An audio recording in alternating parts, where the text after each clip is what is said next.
Hey, what is going on everybody? Boylon here, and in today's video we're going to be finally finishing the Legendaries Then and Now series with Black Bolt, Ebony Maw, and Dr. Octopus left to go. My apologies for the delay in between the videos, but things are still quite busy in real life, so I haven't been able to get my projects done as quick as I would like. But with Black Bolt just around the corner and the others not far behind over the next month or so, I hope that this video is informative for you guys when deciding how and where to use these legendaries. As usual, and like the other two videos in this series, it will be in the PowerPoint format so I can best get across the information I think people should know about these characters. So without further ado, let's get things started. Alright guys, so here we are at the start of the PowerPoint slides, and I do want to let people know that this will be available in the description below if you're curious about wanting to see this more on your own time, or if you want to share this with your friends or with your alliance mates, then I will make this available on my Google Docs like I do my other ones. So let's get things started here. So this is the Legendaries Then and Now, actually part 3. I need to change this. I don't know why it says part 2. Apparently I forgot to change it. This intro slide is very similar to my other one. So this is a video series looking at the final third of the legendary characters in Marvel's Strike Force. So this includes Black Bolt, Ebony Maw, and Dr. Octopus. We'll be talking about how to get them, what they're good at now, and where you can use them most, like the game modes that you can use them in, and the recommended ISO 8 classes, sorry, and whether or not they're worth building, which they obviously are, question mark out of 10. So my rating for them out of 10. So let's get it started. So first off, we're going to be talking about Black Bolt, and actually he is, and now that we're talking at the right time, he'll be coming around, I think, as of this video, probably I think about 4 days from now, so this is aptly timed here. So he is Hero, Cosmic, Bio, Blaster, Inhuman, Legendary tags. The Legendary tag, I've added this into the slides now, so this is largely to do with Dark Dimension 4, because you're going to be needing characters in a new specific Legendary lane where you can only use these characters. So he is the King of the Inhumans and Attilan. The King of Attilan, Black Bolt, is the 5th member and legendary for this team. They are unlocked via 5 characters and 5-star Asgardian characters only. So there are only 5 Asgardian characters. So this includes Thor, who is in the raid store, and I believe he got shifted to another node as well. I forgot about that one because he was previously in Doom War 1.6. I think he was moved, but I mean, nobody's really going to be farming that. You're probably going to be getting him out of the raid store. Sif is available in the war store only. This is probably going to be one of the more difficult farms next to Hela. We do have Heimdall in the arena store, Loki and Mystic 3-6, which is kind of like a mid-game-ish node. It's not too difficult, but where people are going to struggle is farming Hela, who is in Villain 7-6. So this is the hardest farm here. Start farming these characters as early as possible, but Hela isn't farmable until level 70 plus when you get access to the Heroes 7 and Villains 7 chapter. So you have to be level 7 for that, sorry, level 70 for that. You need to clear Hero 7-1, which unlocks Villain 7, and then you need to make your way up to Villain 7-6. I do have a level 70 campaigns guide, which includes Hero 7 and Villain 7 in a video here down below. You can follow the link here if you're curious, if you haven't seen that yet already. So as a legendary blaster, Black Bolt's damage output is among some of the highest in the game. I think he is the highest percentages in the game. He also boosts max health and resistance for all his Inhuman allies by 50% and 40% respectively. The max health boost is pretty crazy. I think it's one of the highest in the game for team buffs. So yeah, a lot of max health there for the rest of the team. Any characters killed by Black Bolt also cannot be revived. Anyone who has a passive revive will not trigger. Originally, this was meant to counter Ultron, who would passively revive to 50% health, but this does not happen if he's killed by Black Bolt. Also, if I was going to say a charm, but a mind control or something like that gets Black Bolt to hit Ultron on your own team, that also means that he won't revive either, so be careful about that.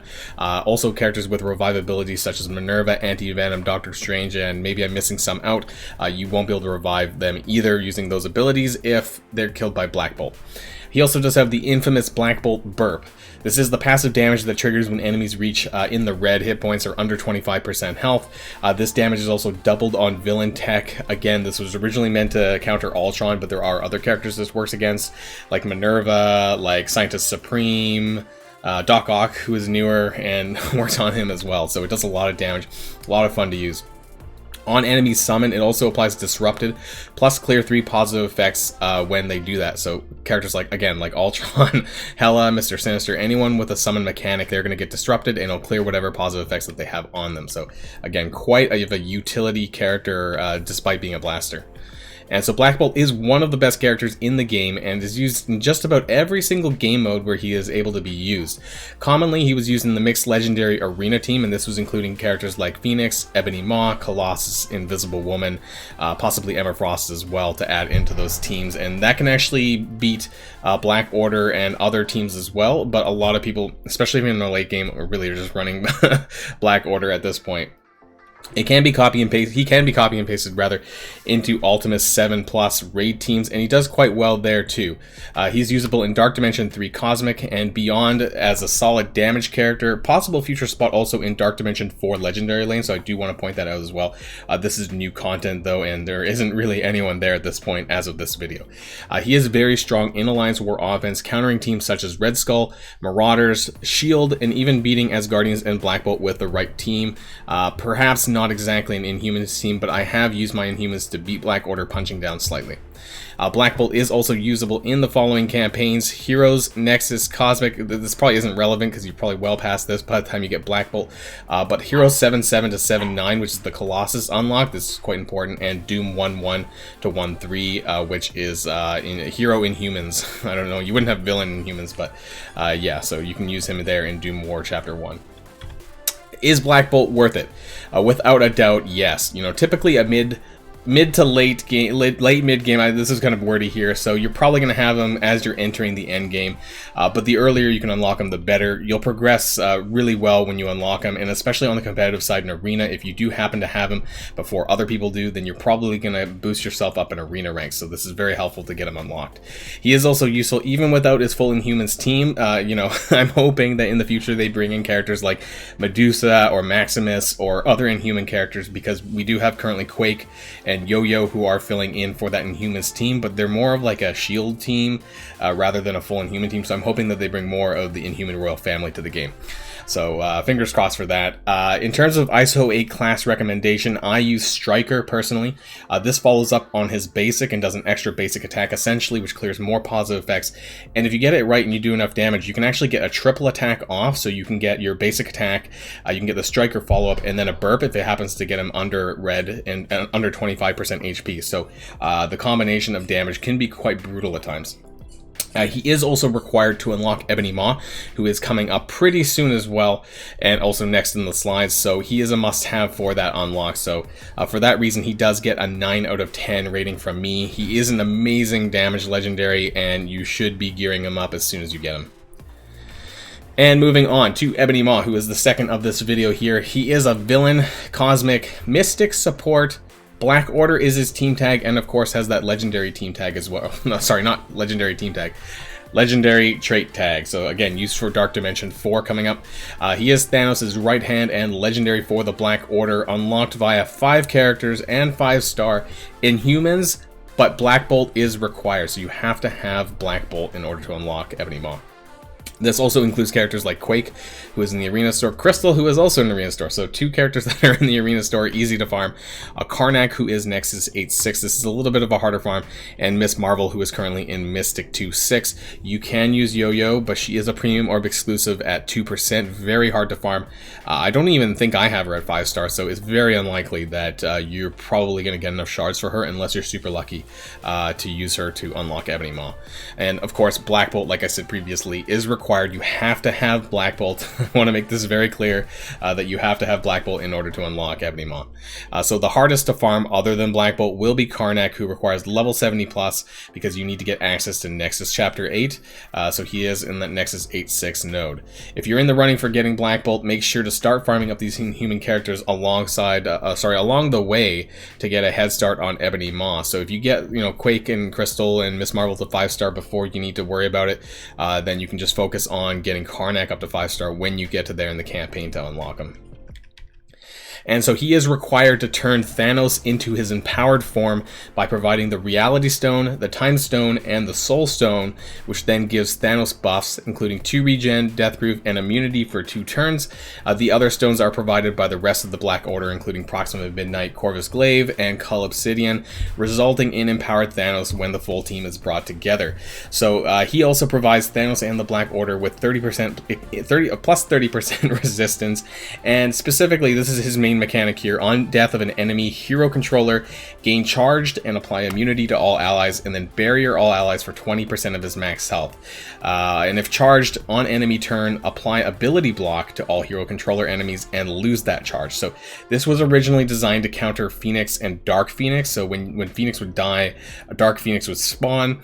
The ability block would be landed on Dark Phoenix and she would be unable to use her special. This doesn't necessarily counter the team, and you can still use Phoenix to beat Black Order, but that was the original intention for that. He is usable in Raid's Dark Dimension Arena. Really, he's usable anywhere for this reason, and the hero controllers show up quite a bit from time to time in the Ultimate 7 raids, depending on what lane you're doing, so you can still take advantage of this passive as well. He's easily one of the best support characters in the game, with a wide-ranging kit including defense up for 2 turns to all allies, with offense down for 2 turns to all enemies. This comes from the special move, applying counter to self and all Black Order Thanos allies, and clearing counter from all enemies. So that's just a special. It's a pretty heavy special. His ultimate move steals 3% health 5 times for a total of 15% health stolen, and redistributes this to all allies. So think the Minerva ult, but it hits multiple times. So this is good for getting through death proof and other things that it happens to hit multiple times. So unlike Minerva's, where it can be dodged actually as well, so Ebony Maw has multiple times to try and get this damage out. It also applies slow for 2 turns to all enemies, which is really great too. And this also, if you're using with the Black Order, fills the speed bar for himself and all allies by 5% per Black Order. This is only relevant if you're running most of the Black Order. This is a total of 25% speed bar increase for the full team.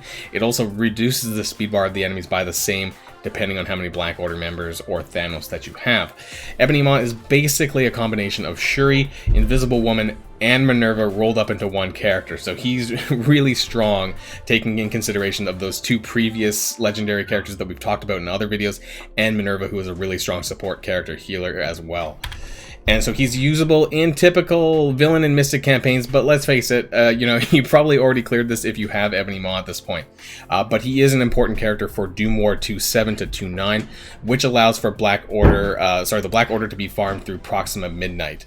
He is used in Arena as well in the so-called hybrid legendary team, which usually consists of characters like Phoenix, Black Bolt, Ebony Maw, Invisible Woman, Colossus, etc., or obviously with the full Black Order team, which results in Empowered Thanos. So that's his preferred arena team anyways.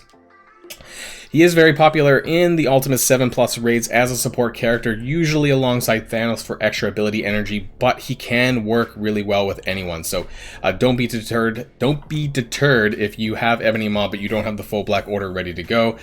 Black Order really isn't a raid team anyways, so Ebony Maw is really great to be used in there with your typical raid team. Also very good in Dark Dimension 3 Cosmic due to the ultimate health steal. Even better when he's paired up with Minerva, but not necessary to clear. So when I ran Dark Dimension 3, my first, I had Ebony Maw, but I did not have Minerva, so I brought Minerva in for the second run. But on your first run, you know, Ebony Maw is really great to have as a support character that can also do the life drain like Minerva can. And don't forget about Alliance War. Black Order in Alliance War is super dominant, whether you put them on offense or on defense. I currently have mine on defense, but that's because everyone's like currently level 76 and tier 14, so their power with war buffs is like close to 700k, so it's really crazy, and they net me a lot of defense wins there. Is Ebony Maw worth it? Yes, 1,000 times yes. He's really good. Not to mention, he really is probably the best legendary to have come out. We're going to be talking about Doc Ock, obviously, but in terms of wider viability, I think Ebony Maw is definitely way superior to Doc Ock for the moment. So he is the most important legendary character to get as of making this video. Not only is Black Order the most dominant team on the market, but Ebony Maw is a great standalone legendary, usable in every single game mode. So he's providing benefits just about everywhere, so you guys should really get him as soon as you can. And as far as I'm aware, I think he'll be coming back around in a couple of weeks, maybe mid-December, 3rd week of December possibly. Currently we're getting Black Bolt pretty soon, so keep that in mind as well. Ebony Maw also gets extra points from me for allowing to create Empowered Thanos, which again in tandem are the most powerful characters in the game right now. I currently use them as Skirmisher ISO 8 class at level 5, particularly for that 50% extra focus, and it buff strips up to 2 buffs, which is really good. But if you're on the lower end for ISO levels, then you could consider healer, but you know, that's probably more viable for the lower level. So I would recommend skirmisher at 5 though. He does get the rating of 10 out of 10 for me. He is a must-have. Try to unlock as soon as possible, but remember that you do have to have Black Bolt in order to unlock Ebony Maw, so you will have to go through that progression of getting Black Bolt and then Ebony Maw, you know, in that way. So definitely start with getting Black Bolt first, and then hopefully not too long after that, Ebony Maw would come around and you can unlock him there. So that's Ebony Maw for us. And then finally, we're ending with Dr. Octopus, who has the tags of Villain, City, Tech, Support, Sinister Six team tag, and of course that legendary trait. So he is the mastermind of the Sinister Six. Doc Ock brings the support to this team and dishes out a fair bit of his own damage. Unlocked via 5 characters and 5-star of X-Force only. So this includes the following characters: Deadpool and Cable, Deadpool from the Arena Store and Cable from Mystic 1-9. These are pretty old characters, and then they released more X-Force characters, including Domino, who is a Blitz Orb 5% premium, so you can only get her in the Blitz Orbs currently. I imagine at some point she will be put into the store like Rescue was, because Rescue was the first person to have this 5% Blitz Orb premium, so I don't know when that's going to be, but I imagine at some point Domino will be buyable from the store. Negasonic Teenage Warhead, which can be farmed from Doom War 1-9, which is a bit further, a bit of a late game node. You do have to finish Nexus Chapter 8 in order to get to Doom War, which is past level 70, so do keep that in mind. And of course X-23, who is going to be in the War Store. A lot of these legendary characters seem to require War Store characters, and that's kind of, I guess, some sort of, you're going to have to get war credits for that, and that takes a little bit of time, so do keep that in mind if you're trying to unlock these characters. So I would say that the hardest farm, though, technically, is Negasonic, because that is Doom War 1-9. The characters are around the 50 to 60k range of power, so you're going to need a team power of that high to go through those nodes, and of course, like all the other level 70 campaigns, they do have traits required too. I do have videos for this though on my channel as well, so if you are looking for Doom War Chapter 1 information or any of the level 70 campaigns, do check that out on my channel. So I would say that X-23 is the second hardest to farm, but that is really relevant to your war credits and what you've been farming though, so that's not too hard to get, and if you want to do a laser focused farm, it doesn't take too long to get them. So this he completely elevates and brings the Sinister Six into relevance again. Sinister Six was pretty lacking prior to Doc Ock, and definitely prior to Electro and Swarm in them as well. But he does have an Alliance War focus, so do keep that in mind. He utilizes a new charge mechanic alongside the newcomers Electro and Swarm.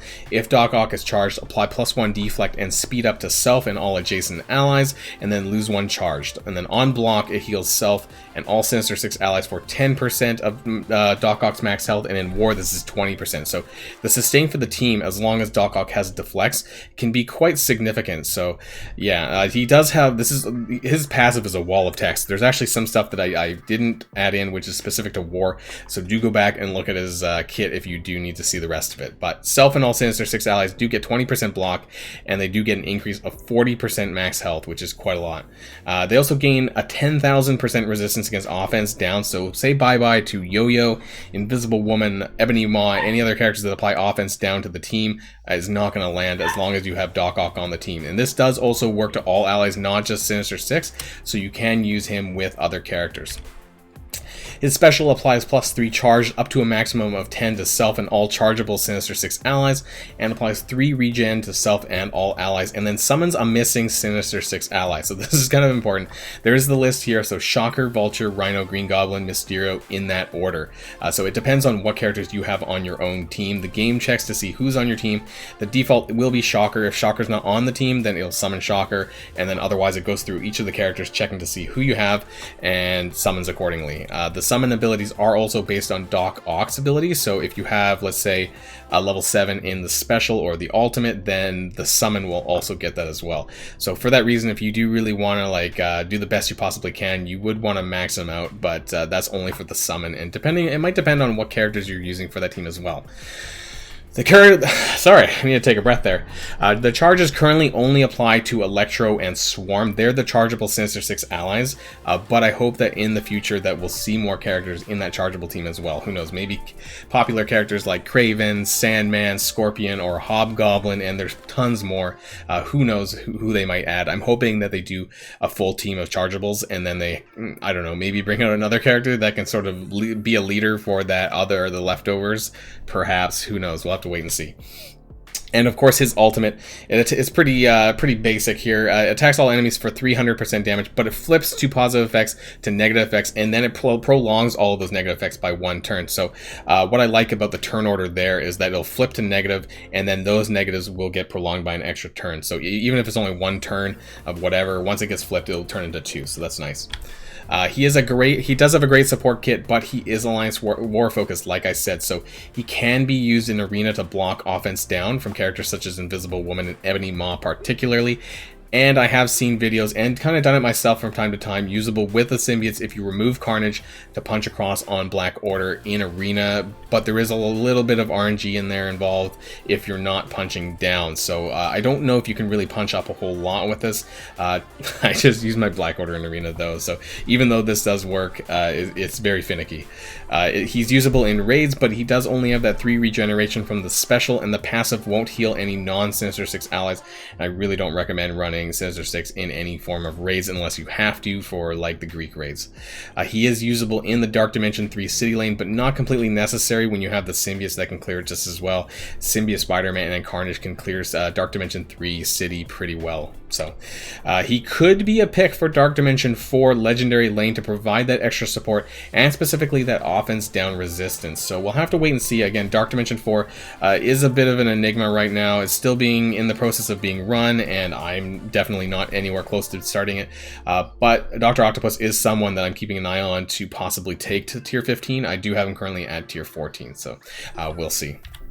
He is usable as a war offense or war defense team. Personally, I use him on war offense to counter teams such as Black Order, punching up a little bit. So they do they do a lot better in war in terms of fighting the Black Order, specifically because of Electro, who applies 2 turns of offense down and clears positive effects in war. So this is really good fighting Black Order. But they can also beat the Emma Marauders team as well. So they are a very good war offense team. My lineup personally includes Mysterio, and that's because of the passive deflex that he gets to the rest of the team on spawn. This is very important to Doc Ock's deflect and blocking, and it allows for more healing, so this is really important here. Rhino to tank, but also if you get the T4 on Rhino's passive, he gets a significant amount of hit point boost with the rest of the team. And then of course I'm using the chargeables Electro and Swarm alongside Doc Ock. So Electro does, like I said, does do that 2 turns of offense down. This is really important for fighting other teams. Swarm is just there for damage, extra disrupt and bleed. I would say Swarm is probably replaceable with someone else if you have some really high red stars with maybe 5-6 red stars on someone else. You might be able to put them in instead of Swarm. I do like Swarm. I do have some good red stars, so that's who I'm using currently.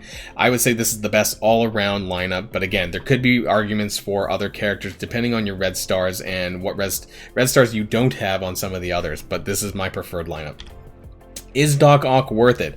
Yes, but not over the other legendaries such as Phoenix, Black Bolt, and Ebony Maw, who should have priorities over him and have much more wider use in the game. Once you have Doom War Chapter 1 on farm, consider starting to farm shards for Negasonic and working towards the Doc Ock unlock at this point, but he isn't the most important character, and you're not going to really be missing out too much by not having him, but you will miss out for not having characters like Phoenix, Black Bolt, and Ebony Maw, in my opinion. So I do give him the Healer ISO class as what I personally use to add to his already good sustain within the Sinister Six team, but maybe there's an argument that could be made for Fortifier, which will increase his own survivability through Barrier, especially if you have it at level 3 or level 5, because he does have a lot of hit points. So he gets the rating of 8 out of 10 for me, and he is a great character, but because he's war focused, he does lose some points overall, but I still think he's worth gearing. And that's the end of my video and the end of the series. So we've covered Black Bolt, Ebony Maw, and Doc Ock in this here, and Dr. Octopus, as of now, as of this video, is the last legendary in Marvel Strike Force. So I will be adding to this video series probably down the line as more legendary characters get unlocked, but I do hope that these help you guys to really think about what legendaries are in the game, where I use them, and where you can use them, and sort of how it takes, how you unlock them, and all of that jazz. So thanks everyone for watching, and I really hope this was helpful. If it was, please smash that like button down below, and let me know what you guys think about the legendaries as well, about Black Bolt, Ebony Maw, and Doc Ock, or any of the other ones I've been talking about lately. So until next time, guys, of course, stay safe, and I'll see y'all later. Boylon signing out.